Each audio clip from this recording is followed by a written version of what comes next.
Depuis juillet 2024, une femme atteinte d'un cancer, déjà opérée en Afrique du Sud, croupit derrière les barreaux au Togo. Quel est son crime? C'est d'être l'épouse de Bertin Agba, un opposant traqué par le régime Gnassingbé jusqu'à sa mort. Une histoire tellement absurde que même les juges, en privé, avouent à ne rien y comprendre. Des accusations cousues de fil blanc, des mandats d'arrêt internationaux lancés sur des fantasmes. Mais jusqu'où ira la paranoïa de Faure Gnassingbé? Imaginez, on accuse un mort de comploter, on arrête sa famille, on envoie des espions au Ghana pour vérifier si son cadavre est bien dans son cercueil. Pire, le régime togolais sollicite les services israéliens pour exhumer le corps.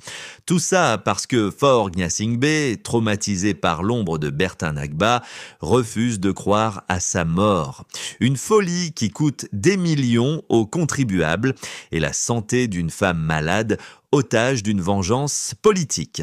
Où sont les avocats, les opposants, l'Église? Où est Pascal Bodjona, l'ancien complice devenu conseiller de Faure qui ose se taire face à la détresse de la famille de son propre cousin? Lâcheté, trahison, le Togolais a-t-il perdu toute humanité? Faure Gnassingbé gouverne par la peur, il emprisonne les vivants, poursuit les morts et torture des familles entières. Mais jusqu'à quand les complices de ce régime, ceux qui ferment les yeux aujourd'hui, devront répondre de leur silence. L'histoire retiendra leur nom. Un prisonnier politique reste un prisonnier politique, qu'il s'appelle Veuve Agba, Omolu, Affectio ou tout autre nom, leur combat est le nôtre. Ne laissons pas le silence étouffer leurs cris. Partagez cette vidéo, brisez l'indifférence. Parce qu'au Togo, la tyrannie a assez duré. Abonnez-vous, commentez, résistez. Africa Bévi ne se taira pas. Et depuis le mois de juillet 2024, il y a une femme cancer qui a déjà été opérée une fois en Afrique du Sud, qui est aux arrêts dans une histoire totalement inventée. Parce que elle est juste l'épouse de quelqu'un qui est gardé à la gendarmerie avec son, je ne sais pas comment on l'appelle, le petit frère de M. Bertin Agba et de leur cousin qui sont gardés à la gendarmerie depuis le mois de juillet 2024. Toutes les tentatives de la justice, en tout cas des avocats, pour les sortir de là, se sont heurtées à un refus catégorique. Parfois, les juges, même en privé, disent que cette histoire-là, ils ne comprennent rien. Et quand vous lisez les accusations, c'est des trucs cousus de fil blanc. Même quelqu'un qui est intelligent ne peut même pas écrire ça. La preuve, quand on dit que moi, je finance les barbus, qui peut croire à ça? Qui peut croire à ça? Que moi, je finance les barbus. Et donc, je ne sais pas fondamentalement quel danger M. Bertin Agba, paix à son âme, représente pour le pouvoir de Faure Gnassingbé. Je ne sais pas quel traumatisme il a créé dans la tête de Faure Gnassingbé, au point que Faure Gnassingbé, même Agba Bertin mort, il le redoute. Parce que dans cette affaire de Bertin Agba, ils ont demandé la famille, parce qu'ils ne croient pas que le monsieur est mort. Puisqu'ils ont envoyé les espions dans les funérailles au Ghana. C'est comme ça qu'ils ont vu, parce que l'accusation qu'on porte contre Olivier Ama, c'est que pendant les funérailles, il est venu saluer la veuve. Et pendant qu'il saluait la veuve, il a parlé aux oreilles de la veuve. C'est écrit noir sur blanc. Donc, parce que Olivier Ama est venu saluer la veuve, qu'il a parlé dans les oreilles de la veuve, qu'on conclut que c'est pour un plan de déstabilisation que Olivier Ama est venu saluer la veuve et a parlé dans les oreilles de la veuve. Nous, on va tout remettre. Nous, on va tout au moins, nous ici, on a les affaires. Tu peux lui dire quelque chose dans ses oreilles. Le fait que Olivier Ama a été aperçu dans les funérailles au Ghana et qu'on a vu, il est venu saluer la veuve et qu'il a glissé un mot dans les oreilles de la veuve, on a conclu que c'est pour un plan de déstabilisation. C'est écrit noir sur blanc dans les PV. Que Olivier Ama était dans les funérailles, il est venu saluer la veuve, il a discuté avec la veuve. C'est comme ça que les juges ont écrit, les juges togolais là, c'est comme ça qu'ils accusent les gens. Donc, conclusion, Olivier Ama est dans un plan de déstabilisation. On lance contre lui un mandat d'arrêt international. Ferdinand Haïté, Agba Bertin a aidé à quitter le Togo quand il était pourchassé par le régime. On a vu l'appeler Mme Bertin Agba un an après pour la saluer. Conclusion, il finance les terreaux. Donc il est dans un plan de déstabilisation. Ou bien le jour où on a créé le MNL, Ferdinand est venu relayer les informations sur le MNL. Conclusion, il est dans un plan de déstabilisation. On lance contre lui un mandat d'arrêt international. Et donc, depuis le mois de juillet, Madame Agba qui souffre de cancer et qui a été opérée de cancer, on a apporté toutes les preuves de son opération. Elle doit aller au contrôle. Elle est à la gendarmerie à Lomé, enfermée dans une cellule, en train de pleurer tous les jours. Avec le petit frère de son mari et un de leurs cousins. Dans cette affaire, des gens sont venus du Ghana pour voir Fonya Sibé. Il les a dribblés. Il ne veut rien entendre. Maintenant, comme ils ont envoyé des espions au Ghana, évidemment, quand on amène un cercueil de l'étranger, pour faire des funérailles, on n'ouvre pas le cercueil. Donc le cercueil d'Agba Berté n'a pas été ouvert au Ghana. Mais eux, ils ont envoyé les espions pour que les espions aillent voir s'il est vraiment dans le cercueil. Et comme ils n'ont vu personne dans le cercueil, ils n'ont pas vu le cercueil parce qu'on n'a pas... Ils ont vu le cercueil, mais comme on n'a pas ouvert le cercueil, ils n'ont pas vu le corps. Ils ont conclu que Agba Berté n'est pas mort. Donc, Agba Berté, s'il est scénariste de Hollywood, ou bien un scénariste des gens du Nigeria, là, comment on appelle ceux qui font les beaux films là. Voilà, les gens que Adjao, les amis d'Adjao là, Hollywood, voilà. Donc si Agba Berté est quelqu'un qui aime les scénarios, il peut inventer sa propre mort, organiser ses propres funérailles, son enterrement, et il va permettre à sa femme et ses enfants de venir au Togo, et qu'on les arrête, et lui il est dans la nature. C'est comme ça que dans la tête de force ça tourne. Je ne sais pas quel traumatisme Berté Agba lui a causé, quelle peur il a tellement de Berté Agba que s'il ne voit pas son corps, il ne s'assure pas qu'il est vraiment mort, il ne va pas relâcher la famille. Donc du coup dans cette affaire, comme ils n'ont pas vu de cadavre, ils ont conclu qu'il n'est pas mort. Dans la procédure à la justice, ils ont demandé à la famille si votre parent est vraiment mort. Il est mort.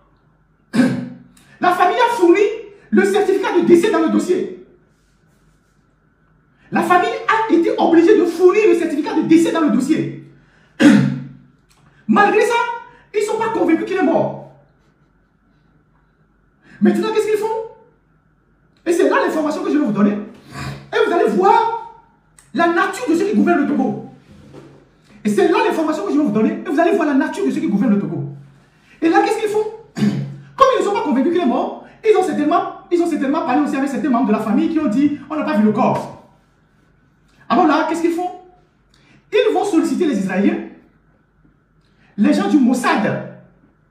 Comme le Togo a des rapports très privilégiés avec l'Israël, ils vont solliciter les gens du Mossad, les services secrets israéliens. Donc on va débloquer l'argent du Togo pour payer les services secrets israéliens, pour faire une enquête discrète, pour apporter à fond les preuves que Berté Agba est mort.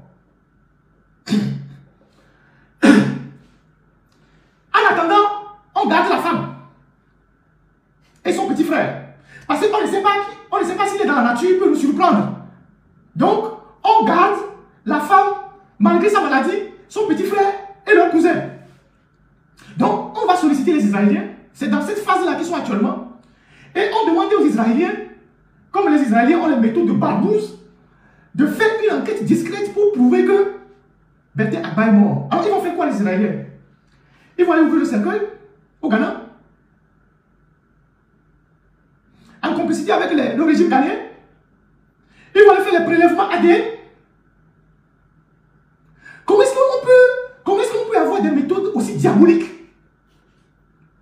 Quelqu'un qui est déjà mort, vous le poursuivez jusque dans son cercueil pour vous assurer qu'il est vraiment mort avant de libérer sa femme et ses enfants que vous avez pris en otage.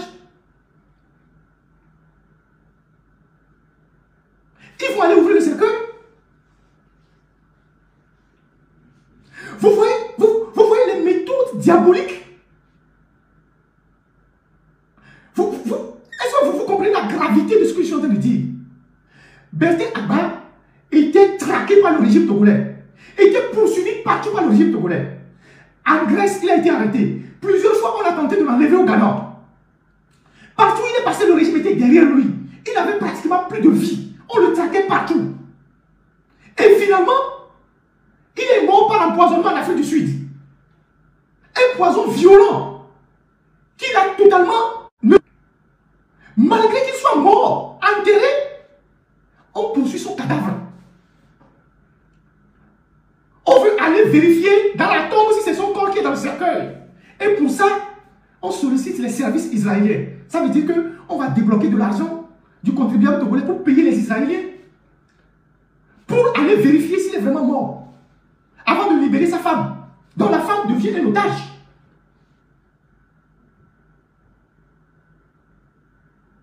Alors, quand je finis de dire ça, parce que c'est extrêmement grave.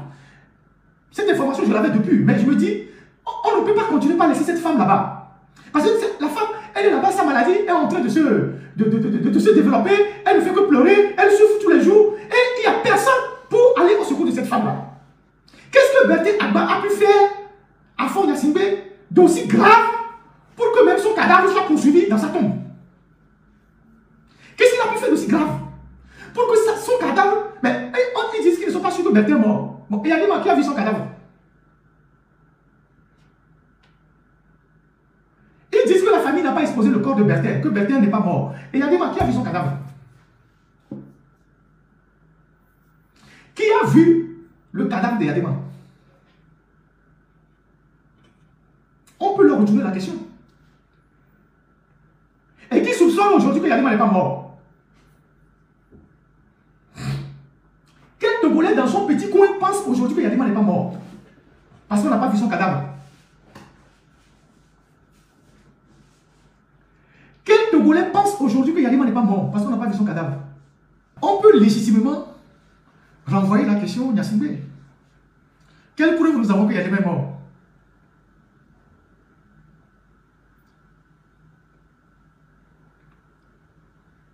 Quelle preuve nous avons que Yadema est mort? Puisque personne n'a vu son corps.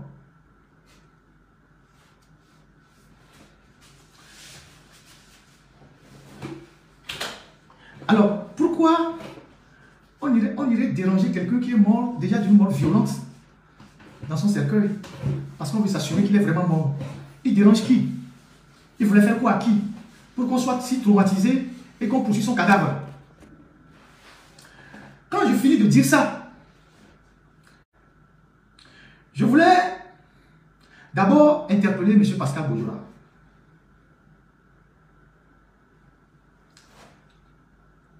L'affaire qui a poussé Agba Bertin en exil, c'est la même affaire dans laquelle ils étaient tous cités. Et à l'époque, même les journalistes qui étaient des journalistes du pouvoir, qui étaient des amis de Pascal Bojora, ils l'ont abandonné. Certains se sont même exprimés pour le noyer.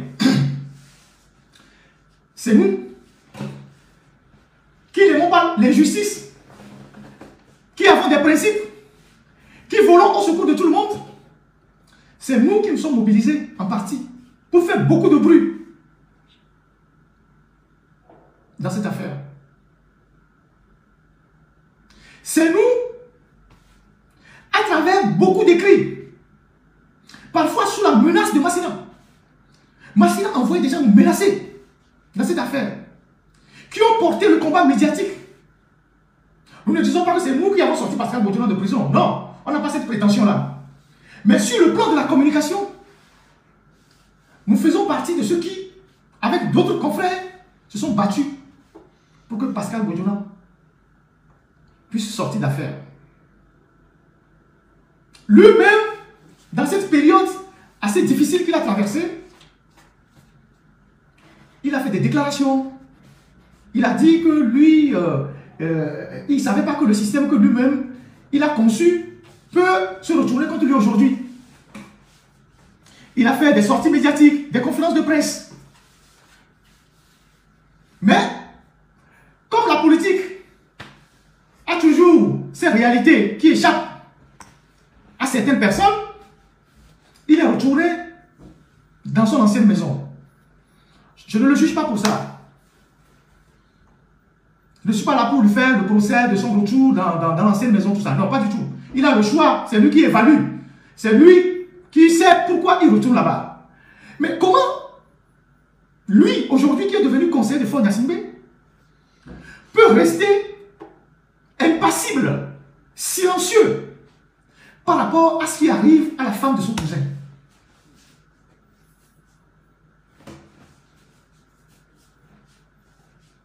Comment Pascal Bodiona aujourd'hui peut rester indifférent par rapport à ce qui arrive à la femme de Abba Bertin?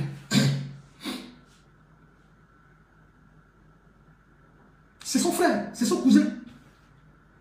Et Bertin, Dieu seul sait que dans cette affaire, Bertin a payé pour Pascal. Il y a des choses que nous ne voulons pas dire pour le moment. Si Bertin a résisté, Bertin n'a pas voulu dire certaines choses, c'est pour protéger son cousin. Pourquoi aujourd'hui, vous pouvez rester silencieux par rapport à cette épreuve difficile que la femme de Abba est en train de traverser? Vous êtes conseiller de Fonda Sibé aujourd'hui. Prenez votre courage, allez voir Fonda Sibé. Allez lui dire, Bertin est déjà mort, sa femme n'en est pour rien. En plus, elle est malade. En plus, elle est malade. Prenez votre courage. Vous êtes ministre. C'est quoi son poste? Ministre, conseiller spécial à la présidence, ministre de quoi. Vous êtes à la présidence. Ça dit que vous êtes l'une des personnes qui rencontrent Fonda Sibé régulièrement. Ayez le courage de l'interpeller sur l'état de santé de la femme de votre cousin qui est mort. Ça, c'est un. Je ne viens pas ici pour vous juger sur la manière dont vous êtes retourné dans le pouvoir et tout. Vous-même, vous avez dit que c'est grâce à Dieu que vous êtes sorti de cette histoire. Si à un moment donné de l'histoire, vous avez jugé de retourner dans la boue, c'est vous seuls qui jugez. Nous, on n'est pas sur le cas de la femme de votre cousin qui est aujourd'hui mort, qui n'a même pas pu être enterré au pays, dans son village, qui est enterré à l'extérieur. Ayez le courage d'aller voir M. Fonda Sibé pour lui dire que vous le suppliez de libérer cette pauvre dame-là. Cette pauvre dame qui n'a jamais fait du mal à personne. Elle n'est même pas... Cette pauvre dame qui ne pourrait même pas tuer un cafard. C'est ça. Ça, c'est un. Donc, j'aimerais vraiment interpeller Pascal Bodiona. J'aimerais interpeller la classe politique. La classe politique.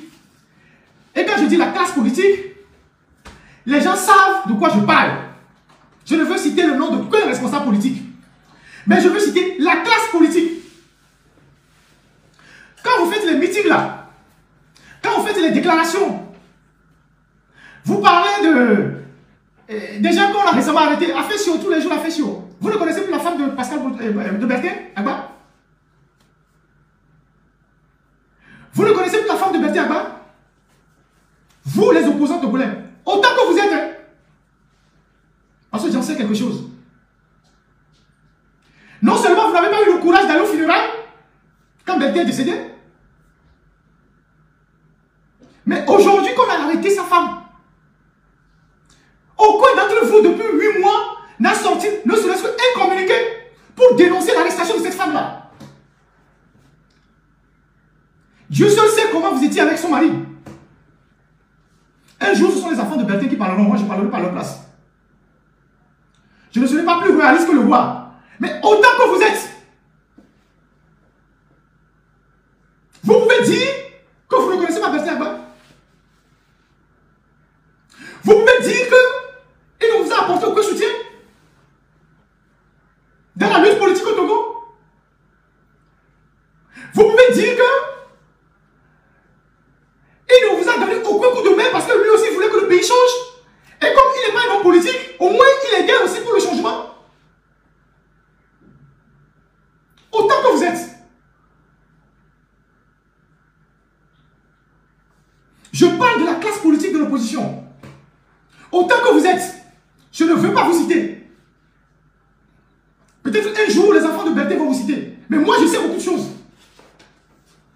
Non seulement, quand il est mort, vous avez été incapable de prendre un petit communiqué pour rendre hommage à sa mémoire. Quand vous étiez au Ghana là-bas, à Accra, pendant les négociations 2017, Bertin n'était pas avec vous là-bas avec Nana Koufado.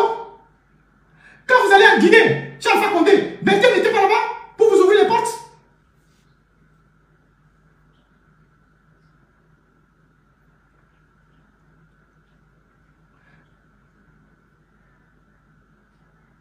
Berthier ne vous a pas apporté des coups de main pour vous aider pour que le Togo change. Vous avez quoi à la place de vos cœurs et vous laissez sa femme et ses enfants dans cette merde.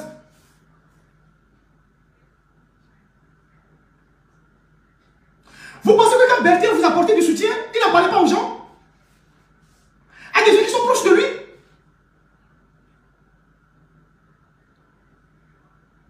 Vous l'avez déjà oublié. Sa femme peut mourir. Ce n'est pas votre problème. Vous réfléchissez. Réfléchissez. Ne vous comportez pas comme des... Comment dire ça? Je ne sais pas. Ça dit, quand vous pouvez profiter de quelqu'un, vous êtes avec lui. Le jour où il tombe, vous ne le connaissez pas. Comme on le dit en vernaculaire, au cas. Vous pouvez être avec quelqu'un parce que vous avez l'intérêt immédiat. Le jour où il tombe, vous ne savez pas. Est-ce que vous, aujourd'hui, vous pouvez vous taire et vous allez voir la femme de Berthier Agba gardée à la gendarmerie, souffrant de cancer, sans sortir un seul communiqué pour demander sa libération? Mais quand vous êtes dans les meetings, vous serrez les prisonniers. Parce que pour vous, il y a les bons prisonniers, il y a les mauvais prisonniers. Pour vous, il y a les mauvais prisonniers, il y a les bons prisonniers.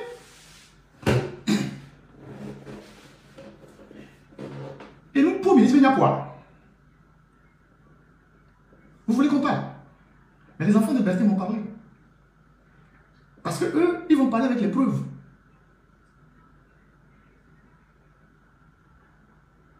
Moi, quand je vais parler, on va dire, oh non, que Ferdinand raconte des histoires. Mais les enfants de Berthier, ils ont le téléphone de leur père. Ils ont le téléphone de leur père. Ils savent qui a envoyé un audio pour dire merci, qui a envoyé ci, qui a envoyé ça, qui a eu une discussion avec leur papa.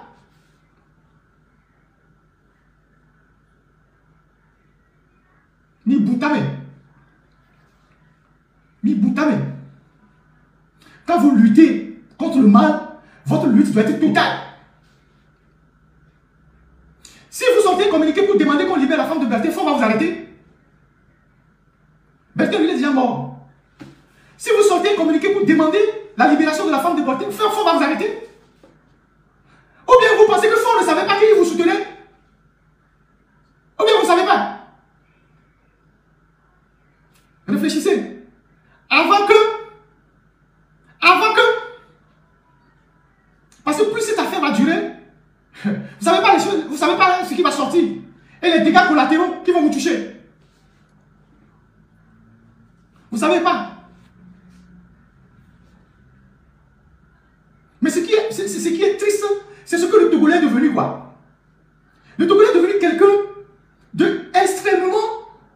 C'est-à-dire, le Togolais est devenu une personnalité que tu ne peux jamais maîtriser.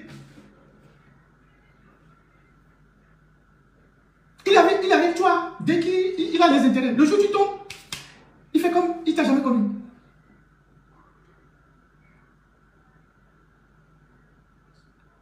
On dit que l'homme est profond, mais le Togolais, c'est autre chose. C'est carrément autre chose. Et vous êtes tranquille chez vous. Vous faites comme si vous n'avez jamais connu Berthier Agba. Jamais de la vie. Il est mort, c'est son temps qui est arrivé. Jamais de la vie. Jamais de la vie.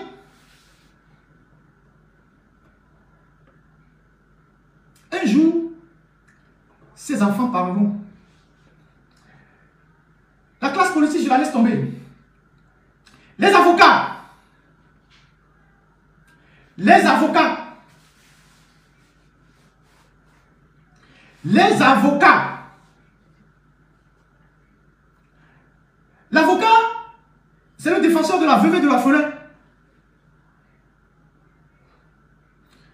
Dieu seul sait aussi, parmi vous, ceux qui se sont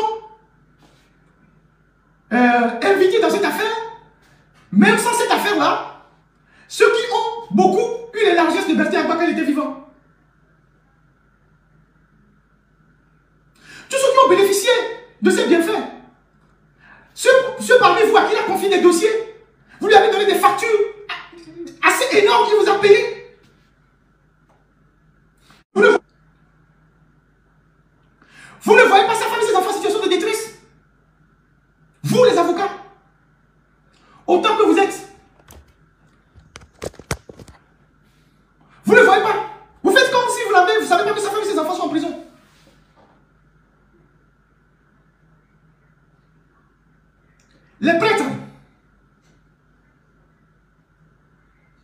Les prêtres. L'église catholique de... Non, l'église catholique de... Quand tu viens compris là? Non, de Rancopé. Franciscain. Les prêtres. Les prêtres. Vous ne connaissez plus Bertin. L'église catholique de Franciscain de Rancopé, particulièrement. Vous ne connaissez plus Bertin. Le grand bâtiment qui est construit là-bas, dans l'église là-bas, le grand bâtiment moderne qui est dans l'église là-bas, le plus grand bâtiment moderne qui est construit pour les prêtres là-bas, qui vous a construit ça?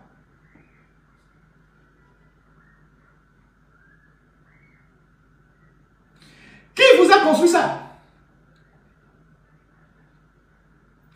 Le grand bâtiment moderne qui est au fond de l'église là-bas, qui a construit ça? Vous ne savez pas qu'on a arrêté la femme de Berthe et ses enfants? Vous ne savez pas? Vous ne savez pas? Vous ne savez pas que la femme de Berthe, Françoise, est à la gendarmerie, souffrant de cancer, en train de mourir à petits coups? Vous ne savez pas? Il y en a plein parmi vous que la famille Berthe Agba a parrainé dans vos parcours pour devenir prêtre. Leur maison était ouverte à vous. Vous ne vous appelez plus d'eux. Vous ne pouvez rien faire en tant que religieux pour plaider la cause de cette pauvre dame. Rien du tout.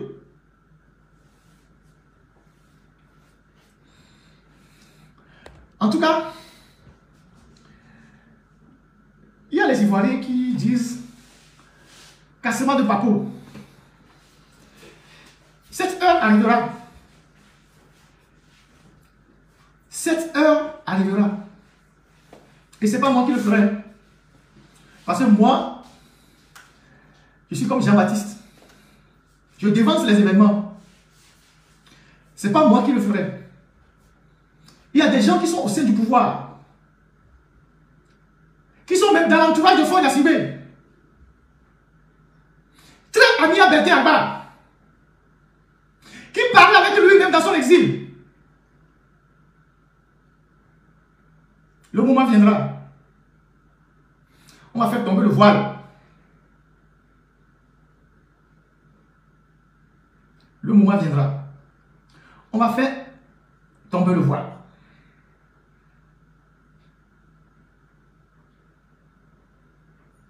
Les gens qui sont dans l'entourage de Ford, qui disaient tout le mal qu'ils pensaient de leur patron, qui ne foutaient rien dans la République,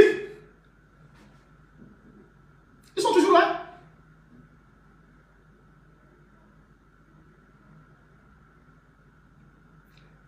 Vous ne savez pas ce qui va vous arriver. C'est pas moi qui vais dire tout ça.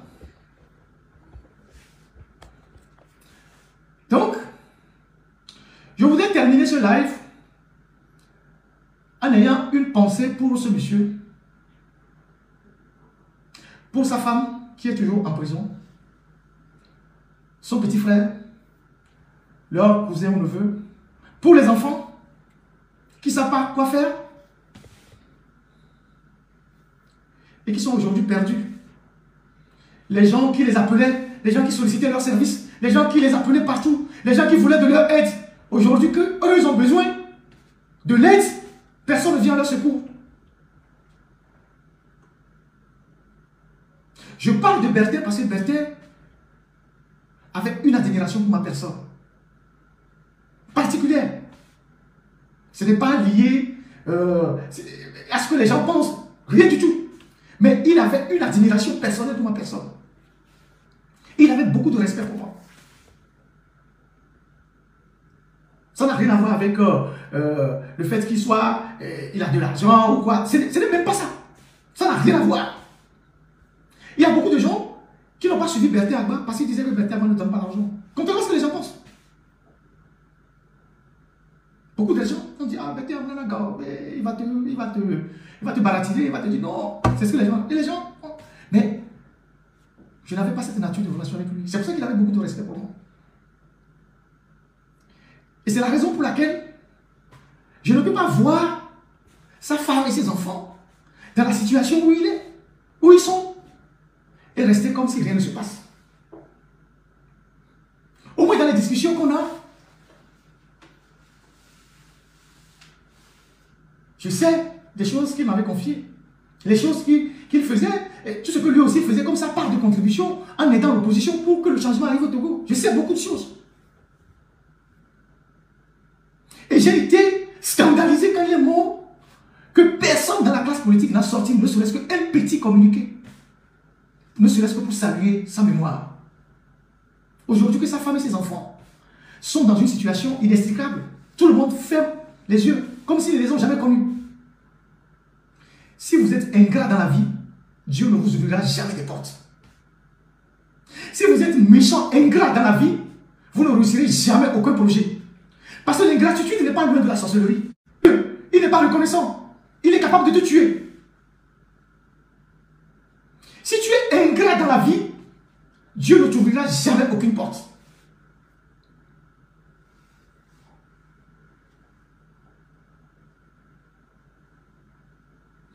Et dans la vie, il faut savoir, il faut avoir des principes de vie.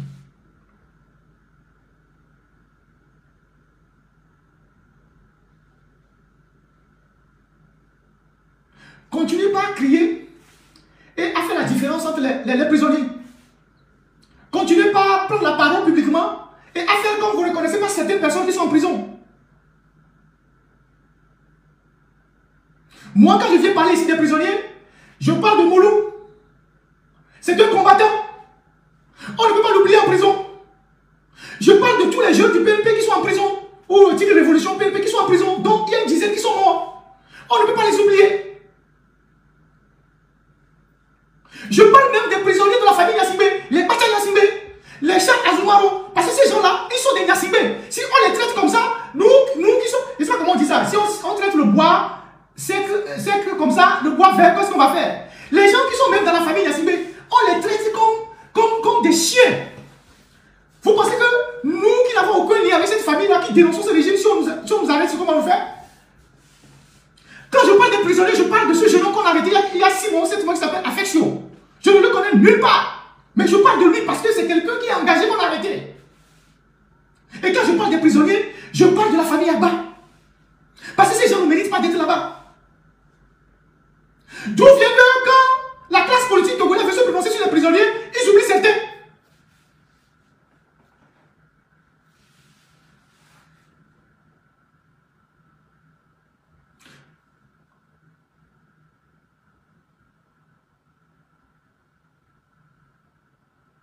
Omolo mérite ici la place qu'il est. Vous savez dans quel état Omolo est aujourd'hui? Même si, dans sa lutte politique, il a eu à critiquer des gens ou à dire des choses sur des gens, vous n'êtes pas content. On l'a arrêté, il est en prison, il est en train de mourir petit à petit. Et vous n'êtes pas capable de défendre. Les jeunes qu'on a arrêtés dans le cadre de Tigre Révolution,